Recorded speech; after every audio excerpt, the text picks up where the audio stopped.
Alrighty kids, back to the videos. I took the last 2 days off. I was working on writing letters to each of you, writing letters to your mom, writing a letter to grandma and grandpa.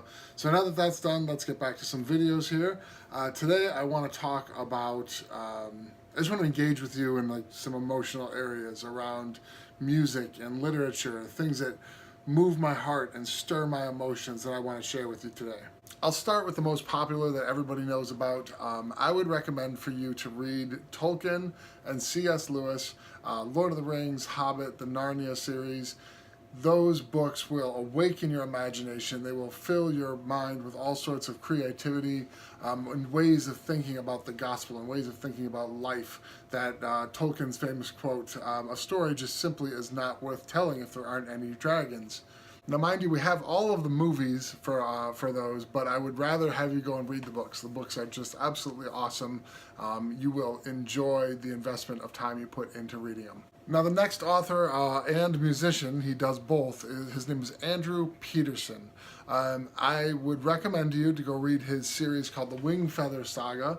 We read all 4 books together when I first got sick. We would gather around the fireplace at night, even when I was going through the chemo and radiation, and we would just read through this saga, and you guys loved it, especially because it was about 2 older brothers and a sister, which kind of covered David, Luke, and Margaret, and then it also repeated again with John, Matthew, Jane. So you guys really dug the fact that you could identify with these characters and the relationships between them. I recommend listening to any of the music that Andrew Peterson has written. I kind of discovered him at the beginning, even just a little bit before I had gotten sick, and he ministered to me then, and then he ministered to me after we found out I was sick, and throughout that time in between, and even just this last diagnosis 2 days later, Chris Pollock emails me the latest next album, and it just seems to be carrying me through with just the right messages, just the right songs at just the right times.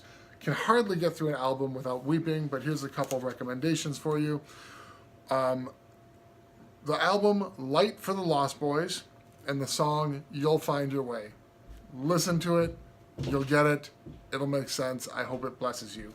The other one is Be Kind to Yourself on the album Burning Edge of Dawn. Burning Edge of Dawn, the song is Be Kind to Yourself. And again, that is the song that I would sing over each of you over and over again to just remind you of the love I have for you, of the love God has for you, of the freedom from guilt and shame and condemnation that has been given to you so that you can live free. I would just say this to you, sing this to you over and over again.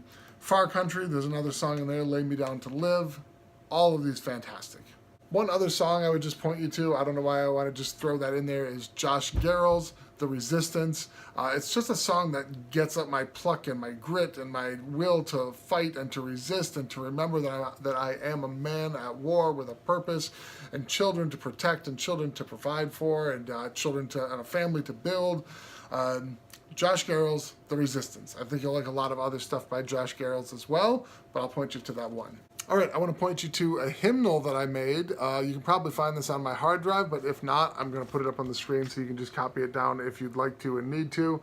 The idea was I took my favorite hymns that were common to most religious traditions. That's why I called it the Compact Compilation of Common Hymns for Comfort, Unity, Worship, and Warfare. And so these are my favorite hymns, and I broke them down into categories so that in times of comfort, these are the 4 that I would sing. And I would want to memorize these and hold these in my heart so that I can sing them whenever I need comfort.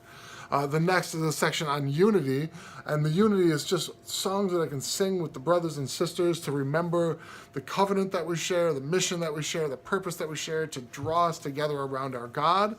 The third category is worship, and that was just so that I would have songs fresh in my mind, held in there that I could just exclaim the goodness of God just directly to Him, to worship Him. And then the last one is warfare, and those are the hymns that I like to sing before doing anything hard, the ones that stir up my emotion and my pluck and my grit before I go out to witness or to serve or anything like that. I'll sing those warfare hymns. And so hopefully when you sing these, you will think of me. Hopefully you'll have a chance to learn these and to know these yourself. But that is my little battle hymnal of the kingdom. Okay, that's it. I just wanted to give you a few places that you and I could connect emotionally, and just over art and literature and stories and song. There's tons of other stuff out there. I'm sure Mom and some of the older kids all remember the things that Dad used to listen to, but that'll give you a start. And those are the things that made the biggest impression on me and touched me most deeply. All right, I love you kids. I'm going to keep trying to make these videos as long as I can. I will see you next time.